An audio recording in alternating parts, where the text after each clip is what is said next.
ကျွန်တော်တို့ဒီ comment သဘောကျလို့ပေါ့နော်ကျွန်တော်တို့ spin ဆိုင်တဲ့သူတွေကပေါ့နော်တဘာဝကိုလွန်ဆန်ချင်တဲ့သူတွေလားပေါ့လေနော်အဲ့လိုဆိုတော့ကျွန်တော်တို့ကအတွေးလေးတစ်ခုရလာပေါ့ကျွန်တော်ကနော်အဲ့လိုဆိုတော့ကျွန်တော်တို့က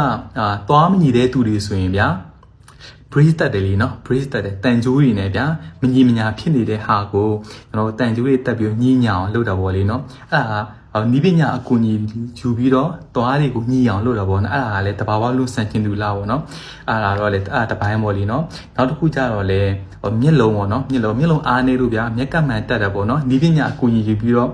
မျက်လုံးပြန်ပြီးတော့ကောင်းအောင်လုပ်တာကလည်းဒါတော့ကုသတာပဲပေါ့နော်ကုသတဲ့နည်းတစ်ခုပဲပေါ့လေเนาะအဲ့လိုပဲ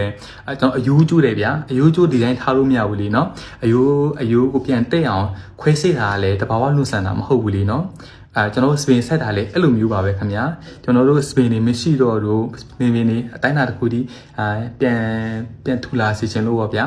အဲ့ဒါကြောင့်မလို့ကျွန်တော်တို့ကိုယ်မှာရှိတဲ့ spin ကိုနှုတ်ပြီးတော့လိုအပ်တဲ့နေရာကိုပြန်ဖြည့်တာကလည်းပုံမှန် process ပါပဲခင်ဗျာတဘာဝလွန်ဆန်တာမဟုတ်ပါဘူးခင်ဗျာအဲ့ကြောင့်မို့ရိုးလေးတွေးလိုက်ရင်အဆင်ပြေပါတယ်ခင်ဗျာတဘာဝ spin ဆက်တာကတဘာဝလွန်ဆန်တာမဟုတ်ပါဘူး